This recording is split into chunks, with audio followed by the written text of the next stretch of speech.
Welcome to CIC News for You, where conservatives hang out with conservatives.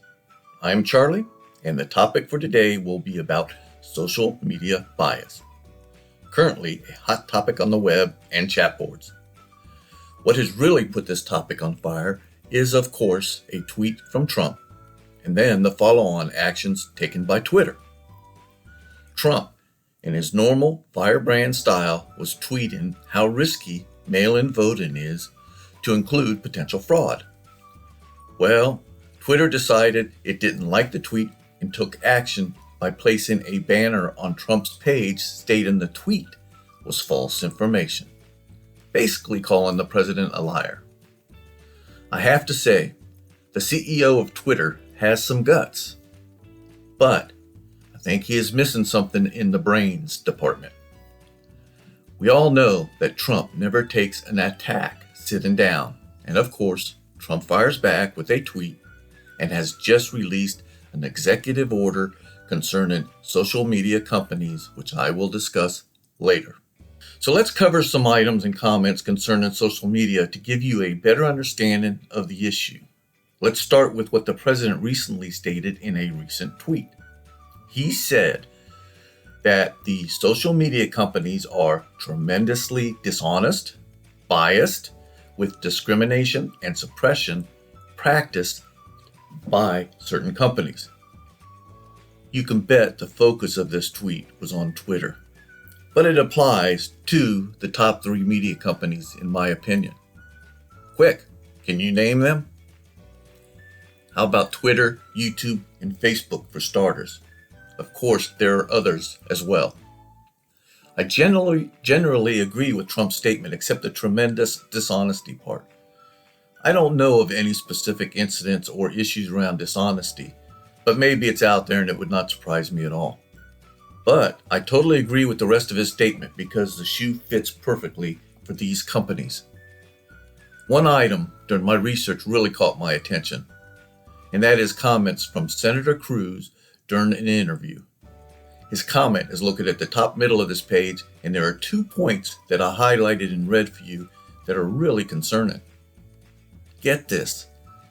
Cruz says that Google's biased search results helped Clinton gain an additional 2.6 million votes. Wow, that's pretty substantial.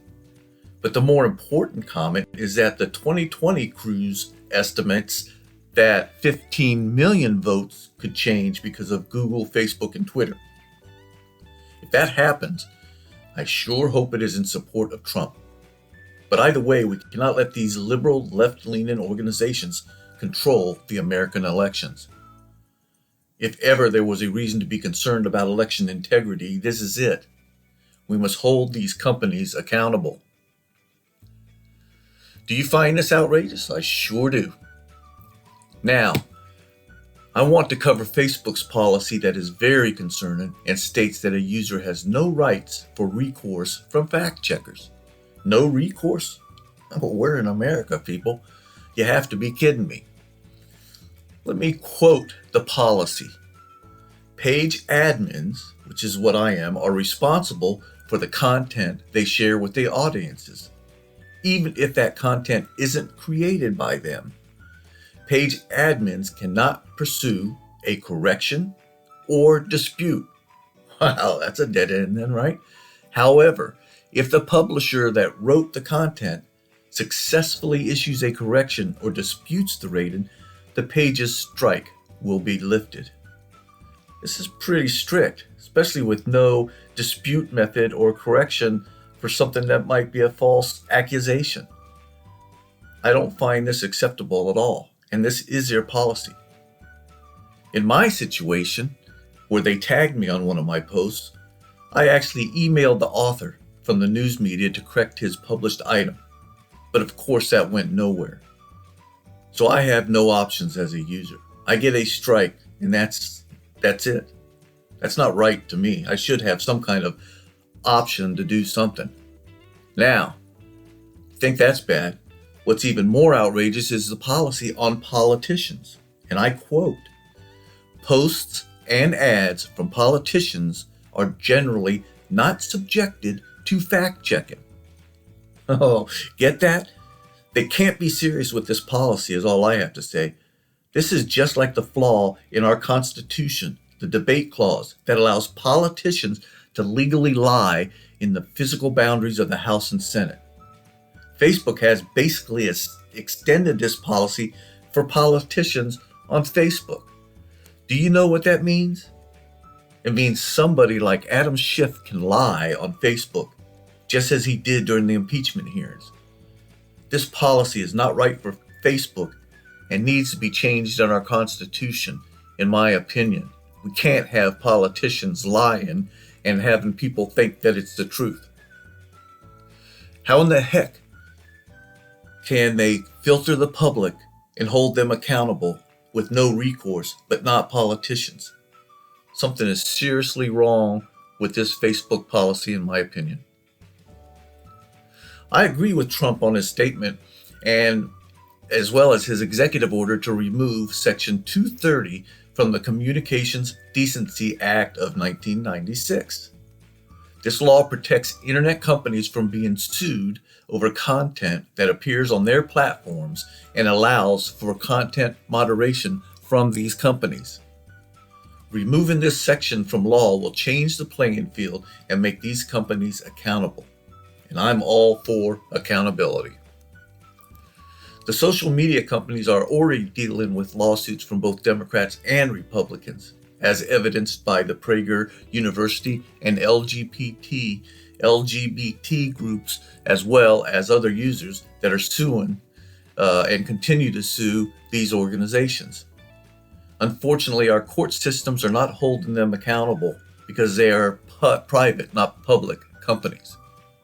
A recent finding from PragerU and LGBT groups was appealed to the Ninth U.S. Circuit Court of Appeals in a 3-0 decision. And it found that YouTube was not a public forum subject to First Amendment scrutiny. This judgment could also apply to Facebook and other companies. So, it looks like we can't depend on our courts for action. So once again, I am in favor of what Trump is doing with his executive order because something needs to be done. So how do we fix this mess? I don't know if there's an answer at this time because of the division in our country. We have 3 factions that need to coalesce, which I call the free speech anything goes faction, the politically correct faction, and the reasonable controls faction. The problem is all factions are holding firm on their ideology and are unlikely to waver. Until one of these factions waver, everything will be in a stalemate. The only hope we have is Trump's executive order or the coalescing of factions, which could happen because liberals also don't like the filtering of information. We can only hope. I don't see anything this year because of the elections, but once elections are over, I see forces joining together against these social media giants. But who knows? So what does Trump's executive order actually do? As a baseline, you need to know that Section 230 of the law allows censorship by technology corporations, including social media platforms. Why? Because these companies stated years ago they don't want to be controlled and they could clean up their own systems that back in the day was filled with porn and many other illicit entities. They did clean up the porn, but now they have taken on the people of the United States and acting like the judge and jury on content. That is not acceptable anymore. The times have changed and the law needs to be updated, in my opinion. Per NPR, Trump's executive order is aimed at limiting the broad legal protections enjoyed by social media companies. We will have to see where this goes, and I will keep you updated as the status changes. But I think this is a good move. Time will tell. Okay, I want to quickly cover artificial intelligence, which is being used extensively by the social media companies. It basically automates a lot of the filtering of content based on programmed code to determine what is right and wrong. But it doesn't work all the time. Take a recent example of YouTube. It was found that artificial intelligence at YouTube was automatically deleting comments that contained certain Chinese language phrases that criticized the Chinese Communist Party.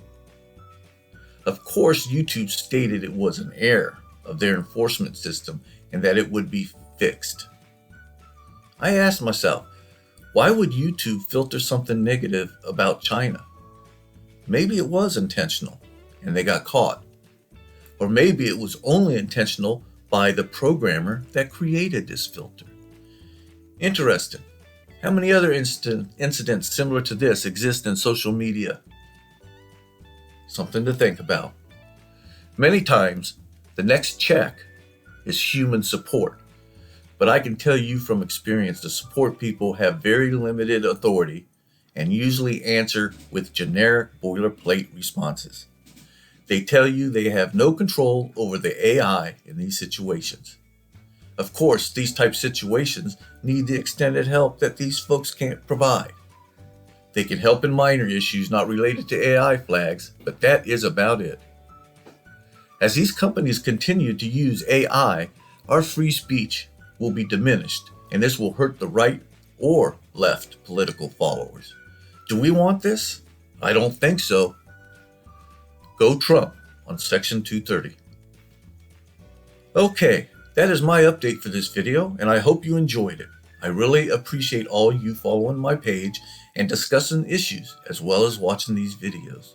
Thank you so much.